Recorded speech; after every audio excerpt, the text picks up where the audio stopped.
பாக்கியத்தை வந்து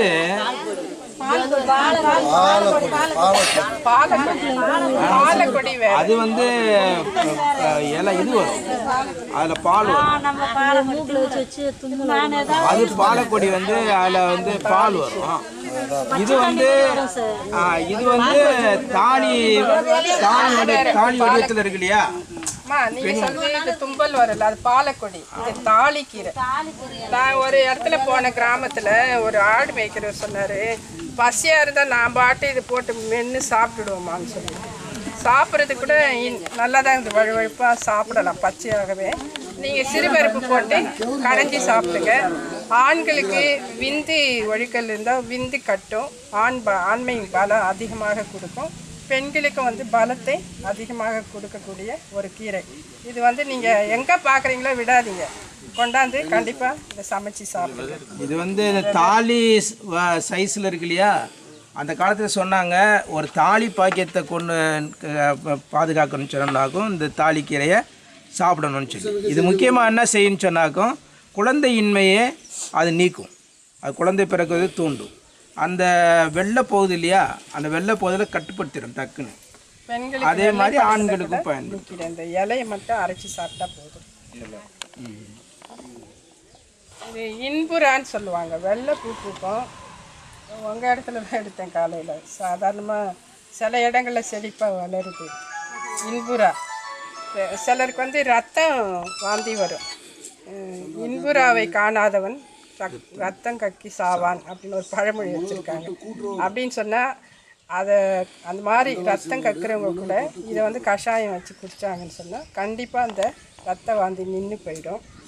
சிலருக்கு வந்து பாதை எரிச்சல் இருக்கும், அவங்க வந்து இதை அலசிட்டு இலையை போட்டு அரைச்சி பசையாக இரவில் படுக்கும் பொழுது பாதை தடியில் தேய்ச்சிக்கிட்டிங்கன்னு சொன்னால், முக்கியமாக சர்க்கரை வியாதி இருக்கிறவங்களுக்கு பாதை எரிச்சல் வரும். அவங்க வந்து இதை தடவிக்கிட்டோன்னு சொன்னால் அந்த பாதை எரிச்சலை வந்து நீக்கிடும். உத்தாமணி தெரியல, இது நீங்கள் என்னத்துக்கு பயன்படுத்துவீங்க? பால் வரும், சளிக்கா என்ன சுண்ணாம்பு வச்சு தொண்டை கட்டினா போடுவாங்க. வீக்கங்களை நீக்கும். இந்த இலையை அரைச்சி எதனா கடிச்சிடும், அந்த குழவி அது மாதிரியானதுக்கு அடித்து வீங்கிடுச்சின்னு சொன்னால் உடனே அந்த சாறு எடுத்து மேலே பூசினோம்னா போயிடும். அதே போல் மூட்டு வலிக்கு இந்த இலையை அரைச்சி பத்து போடலாம், போட்டாக்கா அந்த மூட்டு வலியை வந்து அது எடுக்கும்.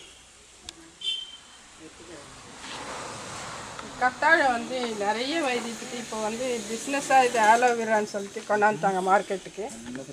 அதனால் இப்போ நான் உங்களுக்கு சொல்ல போகிறது வந்து பெண்களுக்கு வரக்கூடிய வெள்ளைப்படுதல் நோய்க்கு ஒரு மருந்து. இதை கீறிட்டு உள்ளே நுங்கு மாதிரி இருக்கும் இல்லையா, அதில் வந்து வெந்தயத்தை உள்ளே வச்சுருந்தேன்.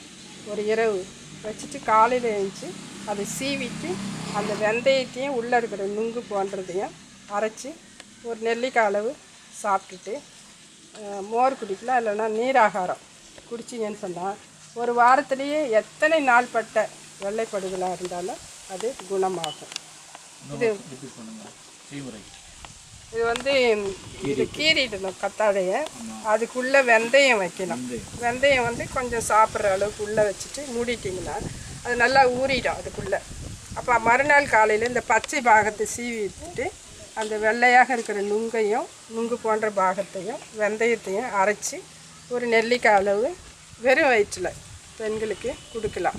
கர்ப்பப்பையில் இருக்கக்கூடிய அனைத்து கோளாறுகளையும் அது வந்து நீக்கும். அந்த மாதிரி எல்லாமே சாப்பிட்டுருக்கோம், அரைக்காம முழுங்கிருக்கோம், சாப்பிடலாம். சரி ஆயிடுச்சா? அதுவும் சாப்பிடலாம். நல்லா ஆயிடுச்சா? உடல் குளிர்ச்சியெல்லாம் கொடுக்கும். முக்கியமாக ஹீட்னால தான் அந்த நோய் அதிகமாக வரும். இதை சொல்லிடுங்க. இது வந்து நித்திய கல்யாணி. சிவப்பு பூ பூக்கும், வெள்ளை பூ பூக்கும். இந்த வெள்ளை பூ பூக்கிறது தான் மருத்துவ குணம் நிறைந்தது. முக்கியமாக சர்க்கரை நோயாளிகளுக்கு இதுக்கு மருந்து சொல்லப்படும். இந்த பூக்களை 5 பூ பறித்து ஒரு டம்ளர் பாலுக்கு கொதிக்க வச்சு பூ வந்த பிறகு பூவை வடிகட்டிட்டு தினமும் காலையில் அவங்க காஃபி டீக்கு பதிலாக அதை குடித்தாங்கன்னா சர்க்கரை நோய் குறையும், கட்டுப்படும். அதே போல் இந்த இலையை ஒரு இலை அவங்க பச்சையாக தினமும் சாப்பிடலாம். சாப்பிட்டாலும் சர்க்கரை நோய்க்கு அது மருந்தாக மாறுது.